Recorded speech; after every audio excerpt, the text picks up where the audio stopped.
नमस्कार दोस्तों, एक बार फिर से आप सभी का बहुत बहुत स्वागत है आप सभी के favourite YouTube channel civil engineering Madhya Pradesh पर।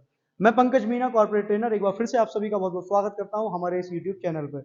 दोस्तों, आज मैं इस वीडियो के अंदर बात करूंगा ग्रुप डिस्कशन के बारे में।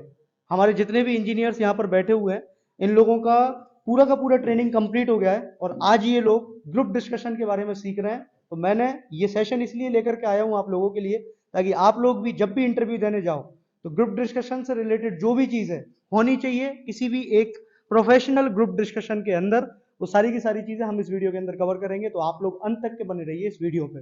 और अगर आप इस चैनल पर पहली बार आए हैं तो सामने जो रेड कलर का सब्सक्राइब का बटन दिख रहा है उसको हिट कर दीजिए और बेल आइकन को प्रेस कर दीजिए, ताकि आने वाले वीडियोस के नोटिफिकेशन आप सभी लोगों तक पहुंच पाए। तो कैसे इंजीनियर सभी, अभी क्या क्या कंप्लीट हो गया? एस्टिमेशन, बीबीएस, क्यूएस सब पढ़ लिया है? बोलना सीख गए क्या? कितना अच्छा बोलना सीखे? बहुत अच्छा सर। क्या कैसा मतलब तरीका रहा कि आप बोलना सीख पाए रोज रोज? फुल कॉन्फिडेंस में सर इस बार हम लोग, और पूरी तरह से जहां भी जाएंगे हम लोग ताबड़तोड़ बिल्कुल स्टेज फोर परफॉर्मेंस देंगे। चलिए, बहुत बढ़िया। हमारे ये 44th बैच के इंजीनियर्स हैं और इनमें से करीब 5 लोग प्लेस्ड हो चुके हैं। कितने लोग प्लेस्ड हो गए? हाथ उठाइए। 1 2 3 और कौन कौन है? 4। और हरिओम कहाँ है? 5। ये 5 लोग जो है, आपको हैरानी होगी जान के, इन लोगों को अभी सर्टिफिकेट भी नहीं मिला है, लेकिन ये लोग अभी प्लेस्ड हो चुके हैं। तो जोरदार तालियां हमारे प्लेस्ड इंजीनियर्स के लिए। बहुत बढ़िया। तो आज मैं आप लोगों को बता रहा हूं बाकी के लोग जितने भी बचे हुए हैं इन लोगों के लिए, और आप लोग जितने भी प्लेस्ड हो चुके हो, कभी दूसरी जगह स्विच करोगे तो किसी भी एक कंपनी के अंदर क्या क्या चीजें होती हैं जो आपको आना चाहिए ग्रुप डिस्कशन देने के दौरान। कोई भी कंपनी में जब आप जाते हो इंटरव्यू के लिए, तो वहां पर बहुत मतलब बेसिक अगर देखा जाए तो 3 चीजें होती हैं: टेक्निकल राउंड, ग्रुप डिस्कशन और पीआई, पर्सनल इंटरव्यू। ये जीडीपीआई का ऐसा कॉम्बिनेशन है जैसे जे और वीरू की जोड़ी, ये एक दूसरे के अलग अलग नहीं होते। अगर पीआई हुआ है तो जीडी होगा ही होगा, और अगर पीआई मतलब जीडी हो गया है तो पीआई होने वाला है। समझ में आया क्या? तो बेसिक से बहुत सारे कुछ रूल्स होते हैं जो हमें फॉलो करना चाहिए। तो आप लोगों को ये सारी चीजें आज मैं बताऊंगा इसी सेशन के अंदर, और आप लोग भी अंत तक बने रहिए।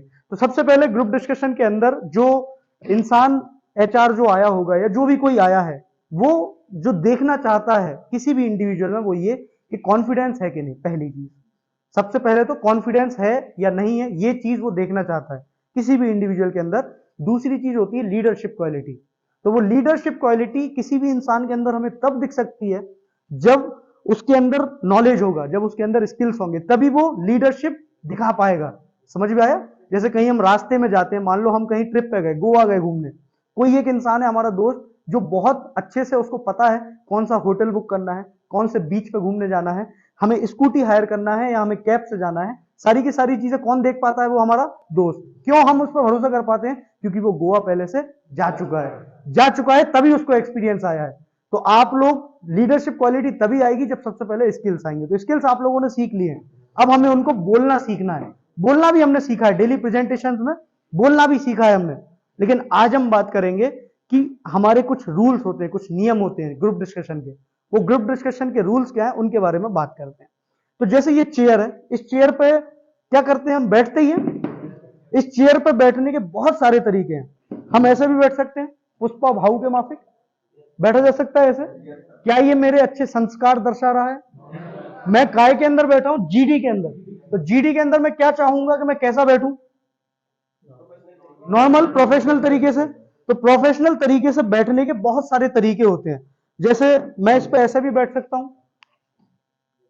लड़कों के लिए सबसे अच्छी पोजीशन बैठने की, आप इस तरीके से बैठ सकते हैं। अगर आप किसी वेटिंग रूम में बैठे हैं, कहीं भी बैठे हैं, दिख पा रहा हूं क्या मैं? ऐसे बैठना होगा आपको। लेकिन जब भी हम एक ग्रुप डिस्कशन की बात करते हैं या किसी इंटरव्यू की बात करते हैं, तो आपको जो पोजीशन में बैठना है, जैसे ये है, चेयर है, इस चेयर पे आप बैठोगे तो आप ऐसे नहीं बैठोगे ऐसे लटक के। ऐसी स्थिति में नींद आ सकती है, ऐसी स्थिति में ये एक सही पोजीशन नहीं है। तो आपको जो पोजीशनिंग चाहिए आपकी चेयर पे, वो होना चाहिए कैप्टन पोजीशन। कैप्टन पोजीशन समझते हो? आपकी जो कमर है ये इससे टिक जानी चाहिए। आपके कमर और इस चेयर के पीछे वाले हिस्से के बीच में कोई भी किसी तरीके का गैप नहीं होना चाहिए। जब ये गैप नहीं होगा तो मैं कोशिश करूंगा अगर इससे टिकने की भी, तो मैं आगे की ही तरफ जाऊंगा। आप लोग बैठ के देखो तो ऐसे ट्राई करके, एकदम ऐसे चिपक के इससे बैठोगे तो क्या होगा? आपके पैरों के बीच में 90 डिग्री का एंगल बनेगा, बन रहा है क्या? ये इसी एंगल में आपको बैठना है, क्लियर है क्या? ऐसे ही बैठोगे आप पूरी जीडी के दौरान। अब जब भी हम जीडी की बात करते हैं या हम पर्सनल इंटरव्यू की बात करते हैं, इंटरव्यू जब भी हम देंगे तो हमारे हाथ हमेशा नीचे होंगे। जब जब हम बात कर रहे होंगे, जब जब हम कोई चीज पेश कर रहे होंगे, कोई चीज समझा रहे होंगे, तब तब हमारे हाथ टेबल पे आएंगे, अदरवाइज हमारे हाथ नीचे रहेंगे। लेकिन जब हम जीडी की बात करते हैं तो जीडी के अंदर आपका जो पोजीशन है वो इस तरीके से रहेगा कि आपकी जो नीज है, आपकी जो कोहनी है, ये कोहनी टेबल पे रहना चाहिए और इस तरीके से आप बैठेंगे पूरी जीडी के दौरान। सभी लोग इसी पोजीशन में आ जाएंगे। आपको चेयर इतनी आगे कर लेना है कि आपकी जो नी है ना वो आपकी बेंच पर रेस्ट करना चाहिए और आपको थ्रू आउट इसी पोजीशन में बैठना है। समझ में आया क्या? आपको फैल के नहीं बैठना है कि चेयर पे फैल के बैठ जा रहे हो, है ना? हमारी एक चेयर भी तोड़ दी गई थी हमारे हिमांशु जी के द्वारा। तो चेयर पे आपको अत्याचार नहीं करना है, आपको थोड़ी सी इस तरीके से बैठना है उस पर कि आप स्ट्रेट पोजीशन में रहें। सीधे बैठो, आप पैर पास पास होना चाहिए, आपके पैरों के बीच में 90 डिग्री का एंगल होना चाहिए। तो सभी लोग इसी पोजीशन में रहेंगे, क्लियर है क्या? तो पहली चीज तो बैठना कैसे है ये सीख गया। अभी भी तुम मुड़ रहे हो, सीधा बैठो, चेयर आगे करो और आगे करो, बढ़िया। टिक के बैठो, एकदम पीछे टिकाओ इसको, बढ़िया। सभी लोग इसी पोजीशन में रहेंगे पूरी जीडी के दौरान, क्लियर है क्या? ऐसी ही पोजीशन में बैठोगे। हमारे इंजीनियर्स जो है करीब 18-19 बच्चे हैं इस बैच में, तो ये जगह थोड़ी सी छोटी पड़ रही है, तो थोड़ा सा कंजस्टेड लग रहा है, इसलिए कुछ लोग नहीं बैठ पा रहे हैं। बाकी लोगों की सिटिंग बराबर है क्या? तो सबसे पहला कैप्टन पोजीशन होना चाहिए जो हमारे पास है। अभी जीडी चल रहा है इसलिए आपके हाथ ऊपर है, जब जीडी नहीं चलेगा तो हाथ नीचे हो जाएंगे। ये क्लियर है क्या? इसके बाद बात करते हैं जीडी में बात करनी क्या होती है। जीडी बेसिकली होता है ग्रुप डिस्कशन। तो ग्रुप डिस्कशन मतलब कोई भी एक टॉपिक आप लोगों के बीच में फ्लोट किया जाएगा, मतलब लाया जाएगा, उस टॉपिक पर आपको तुरंत चीजों को ग्रैब करना है। जैसे बास्केटबॉल खेला है किसी ने, जैसे बॉल जो है ग्राउंड में जाती है, क्या होता है? बॉल पड़ी रहती है क्या?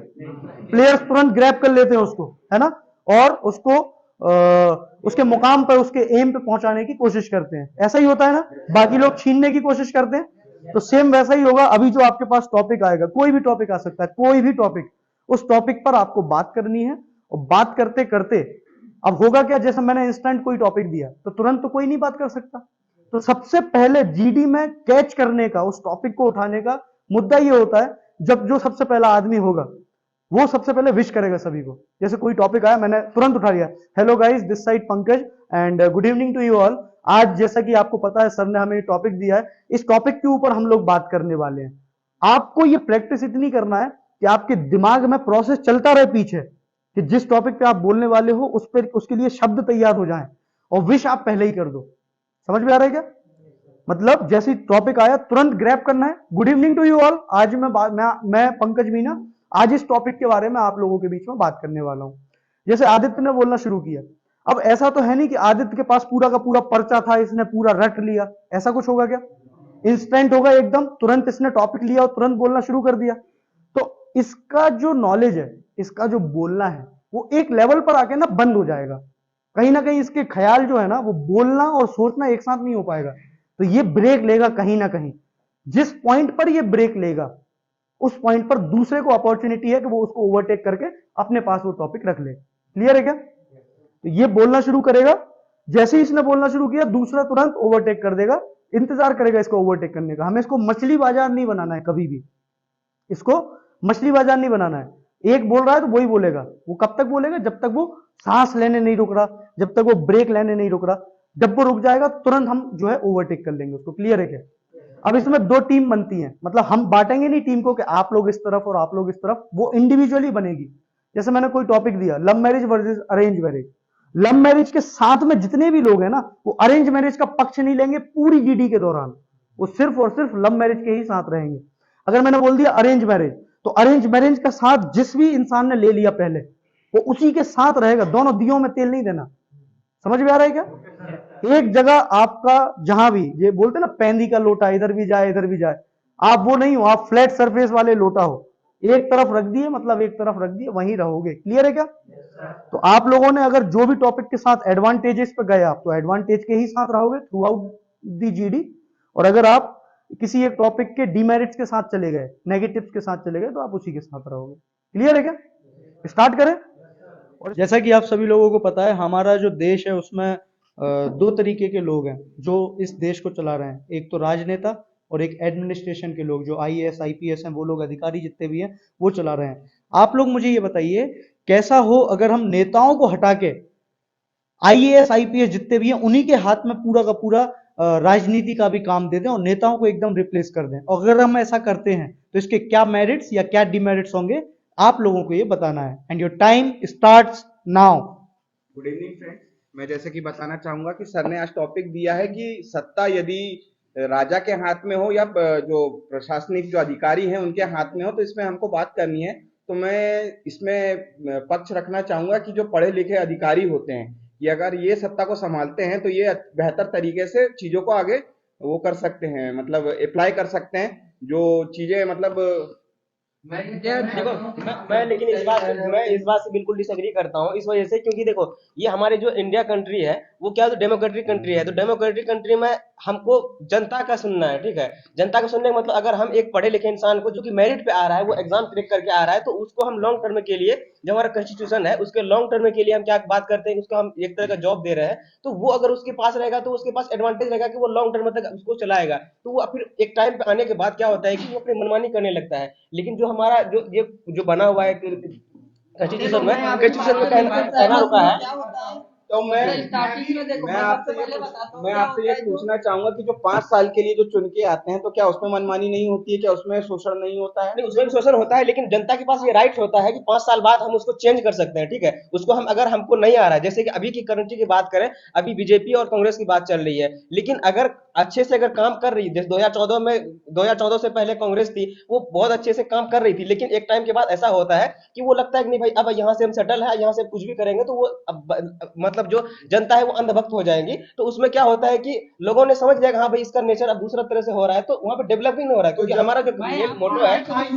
मेरी एक बात, सबसे पहले क्या होता है भाई, सबसे पहले क्या होता है कि एक राजा होता है, राजा और प्रजा। मतलब जो राजा होता है, जो मतलब जो स्टार्टिंग में जैसे प्रशासनिक हो गया, ये लोग क्या होता है पढ़ लिख के अपने मतलब पढ़ते लिखते हैं, उसके बाद अपने जैसे इसमें प्रशासनिक सेवा करते हैं, उसका अवसर मिलता है। तो और जो जैसे प्रधानमंत्री हो गया, मंत्री हो गए, अपने जो भी स्टेट के हो गया, मुख्यमंत्री हो गया, तो ये लोग क्या होता है गांव से जुड़े हुए रहते हैं। सबसे पहले गांव से ब्लॉक में, ब्लॉक से सिवनी, सिवनी से एमपी, मतलब ऐसे जाके मतलब प्रशासनिक, तो उनको क्या होता है कि एग्जैक्ट पता रहता है कि मतलब गांव में क्या चल रहा है या अपने यहाँ पे क्या चल रहा है। और जैसे प्रशासनिक रहते हैं, मतलब जो पढ़े लिखे, जैसे मान लो अपन ही पढ़ रहे हैं, तो मतलब आप ये तो क्या बात कहना स्टार्टिंग चाहते में हैं, तो आप ये बात कहना चाहते हैं कि जो अभी जो पॉलिसियां बनती हैं जनता के लिए, तो ये सब पॉलिसियां नेता बना रहे हैं, मतलब ये सारी चीजें जो अप्लाई कर रहे हैं कि जनता की प्रॉब्लम नेता सुन रहे हैं, आपका ये देखो कहना है? देखो नेता सुनते नहीं, नेता लोग घर में बड़ा होना जरूरी है। घर में जो बड़ा है वो आपको बताएगा, वो आपको बताएगा कि आपको क्या करना है। आपको पता है आपको क्या करना है, हम आपको बता सकते हैं आपको क्या करना है, हम आपको बताएंगे कि प्रॉब्लम कहाँ है और वहाँ प्रॉब्लम कहाँ है। जैसा कि आप सभी जानते हैं, एक नेता, राजनेता जन जन से जुड़ा हुआ होता है, लेकिन एक आईएएस आईपीएस उस तरह से नहीं जुड़ा होता है पब्लिक से, जिस तरह से एक नेता जुड़ा हुआ था। हर एक व्यक्ति को, हर एक व्यक्ति को, हर एक परिवार के व्यक्ति को उस नेता को जानता है, लेकिन अपने जिले में आने वाले आईएएस आईपीएस ऑफिसर को नहीं जानता है। तो मुझे ये बताइए, आप ये नेता जन जन से जुड़े हुए हैं, तो आज के समय में इतनी पॉपुलेशन में इतनी ज्यादा जो अभी बेरोजगारियां चल रही हैं, तो ये आपका कहना मतलब ये जन जन से जुड़ के इन्होंने पूरी बेरोजगारी दूर कर दी है? देखो सहमत हूं कि बेरोजगारियां बढ़ी हैं और बेरोजगारियां बढ़ने के पीछे भी बाबूआन का काम है। जो एडमिनिस्ट्रेटिव लोग संभालते हैं उनकी दिक्कत है। नेता बताता है, नेता जानता है, नेता देख सकता है कि यहाँ प्रॉब्लम्स हैं। You are the solution oriented. आप पढ़े लिखे हो, आपको सबसे ज्यादा जानकारी है, आप सीए हो, आप आईपीएस आईएएस हो, आपको इकोनॉमी का ज्ञान है। मैं यह कहना चाहता हूँ कि अगर हमारा ये जो डेमोक्रेटिक दे दिया जाए अगर ऑफिशियल के लोगों को, तो जो नेता होते हैं वो जन जन से, गांव से, सब मोहल्ले से जागरूकता होते हैं, लेकिन ऑफिशियल के लोग सिर्फ ऑफिस के वर्क करते हैं। तो दोनों काम एक ही साथ कैसे हो पाएगा? अगर डीसी को दे दिया जाए, अगर ये गांव वाला संभालने ऑफिशियल वर्क, तो दोनों दोनों काम डीसी या पढ़े लिखे लोग नहीं कर सकते हैं। दोनों के लिए अलग अलग काम है। मैं वीरेंद्र भाई से पूर्णतः सहमत हूँ, क्योंकि जो नेता होता है वो आदमी, वो जनता का प्रतिनिधित्व करता है, वो समाज से समस्याओं को ढूंढ कर लाता है और उनका रिजोल्यूशन कौन करेगा? वहां पर आईएएस ऑफिसर करेंगे। तो हम ये नहीं बोल सकते कि पूर्णतः किसी एक के हाथ में पूर्णतः सत्ता दे दी जाए। प्रशासनिक एक तरह से अलग है और जो जनता है, राजनीति है, वो एक तरह से अलग है। लेकिन आपकी बात से सहमत हूँ। ये एक मियाँ बीबी का खेल है कि मियाँ जो है वो बाहर की चीजें संभालेगा, बीबी है जो हाउस होल्ड का काम करेगी। तो आप जो हो बैक एंड पे आप मशीनरी चलाने का काम करोगे, हम फ्रंट पे जाके बताएंगे हम क्यों अच्छा कर रहे हैं। मतलब आप कहना चाहते हैं कि आप पितृसत्तात्मक समाज का सपोर्ट करते हैं कि मतलब जो काम पिता को दिया गया वो पिता ही करेगा, मतलब जो माता है वो नहीं काम संभाल सकती, वो आगे नहीं मैंने ये बिल्कुल नहीं कहा, मैं माफी चाहता हूँ अगर आपको ऐसा कुछ भी लगा। हमारे जो फॉरेन मिनिस्टर हैं वो एक आईएफएस ऑफिसर है, लेकिन वो कैसे आईएफएस ऑफिसर बने, हमने उनको क्यों सोचा कि ये बेस्ट रहे, क्योंकि उनके जो पापा थे, उनके जो फादर थे, वो भी एक आईपीएस ऑफिसर थे और वो हमारे इंडियन गवर्नमेंट के अंदर काम करते थे एज अ राजदूत। तो चूंकि उन्होंने अपनी जो नॉलेज थी, जो अपनी अंडरस्टैंडिंग थी, वो अपने बेटे को फॉरवर्ड करी और उनकी भी जो एज है इस समय 50 आसपास है, तो उनकी जो जनरल अंडरस्टैंडिंग है फॉरेन अफेयर्स के बारे में वो बेहतर है, इसलिए हमने वहां पे नेता की जगह एक आईएएस अधिकारी को बैठाया। नहीं, दूसरी बात ये है कि जैसे कि अतुल भाई कह रहे हैं कि नहीं, एक जो पढ़ा लिखा है आईएएस ऑफिसर है या आईपीएस ऑफिसर है वो अच्छे से देश को चला सकता है। तो ऐसा कहा जाता है कि हम ही राजा हम ही सरकार, मतलब अगर हम सब चीज अपने से करने लग जाएंगे तो वहां पे लूप होल बन जाती है क्या कि जनता, क्योंकि भाई यहाँ पे आप खास करके अपने जो इंडिया कंट्री है यहाँ पे जो लिटरेसी रेट है वो बहुत कम है अभी, ठीक है, बाकी कंट्री के मुकाबले में। तो यहाँ पे क्या हो जाएगा, अगर वो चंद लोग हैं, क्योंकि भाई लाखों लोग एग्जाम देते हैं, 700-800 सीट मतलब आती है, उतने में ही होती है, ठीक है। और हमारे जो यहाँ पे इंडिया में जो वो है सीट है, तो उसमें चलिए time up time up time up time up time up. तो आज के जीडी के जो हीरो बने वो कौन? अतुल रांग डाले, बहुत बढ़िया। जय जी, आकिब, हिमांशु, विजेंद्र, आदित्य गौतम और रवि। बाकी लोग क्या कर रहे थे आप लोग भी बताइए। इतने लोगों ने ही सिर्फ बोला ना, यही चीज है जो हमें डेवलप करनी है। ये बाकी की पूरी चीजें सबके सब हमें बोलना होंगी। अगर हम नहीं बोलेंगे, बोल नहीं पाएंगे इस भीड़ में, तो हम कभी भी नहीं बिक पाएंगे। इज इट क्लियर और नॉट? तो हम लोगों को बोलना सीखना है। आई होप कि आप लोग भी इस वीडियो को देख के काफी अच्छे से बोलना सीख पाए होंगे। आप सीख पाए होंगे कि जीडी में किस तरीके से बिहेव करते हैं। आप लोगों को एक और चीज का ध्यान रखना होता है, जब आप बोल रहे हैं तो आपको यह देखना है कि आप सभी लोगों से, पूरे के पूरे ग्रुप को साथ में लेके चलें। आपकी आंखें सभी को देख रही होना चाहिए। आपके हाथ जो गेस्चर्स आप यूज करोगे सभी को डिनोट कर रहे हो, सभी को दर्शा रहे हो, ये चीज का आपको ध्यान रखना होना चाहिए। क्लियर है क्या सभी को? चलिए बढ़िया। तो दोस्तों ये थी हमारी वीडियो जिसमें हमने बात की ग्रुप डिस्कशन के बारे में। आज मैंने बात नहीं की, मेरे ट्रेनीज ने बात की। आई होप कि आपको समझ में आया होगा कि एक जीडी में हमें किस तरीके से चीजों को डील करना चाहिए। आई होप कि ये सारी की सारी चीजें आपको क्लियर हुई होंगी। अगर ये वीडियो आपको पसंद आया तो सामने जो लाइक का बटन दिख रहा है उसको प्रेस कर दीजिए। सब्सक्राइब का जो रेड कलर का बटन है उसको हिट कर दीजिए और बेल आइकन को जरूर से प्रेस कर दीजिए ताकि आने वाले वीडियोस की नोटिफिकेशन आप सभी लोगों तक पहुंच पाए। और आप लोगों के बहुत कमेंट आए थे टू वे स्लैब के ऊपर, तो टू वे स्लैब का वीडियो मैं डाल चुका हूं। अगर आपने अभी तक नहीं देखा है तो आई बटन में मैंने डाल दिया है, अभी जाइए और इस लिंक पर क्लिक करिए और टू वे स्लैब का वीडियो देखिए। तो मिलते हैं नेक्स्ट वीडियो में इसी जोश और इसी जुनून के साथ। तब तक के लिए नमस्कार, जय हिंद, जय भारत।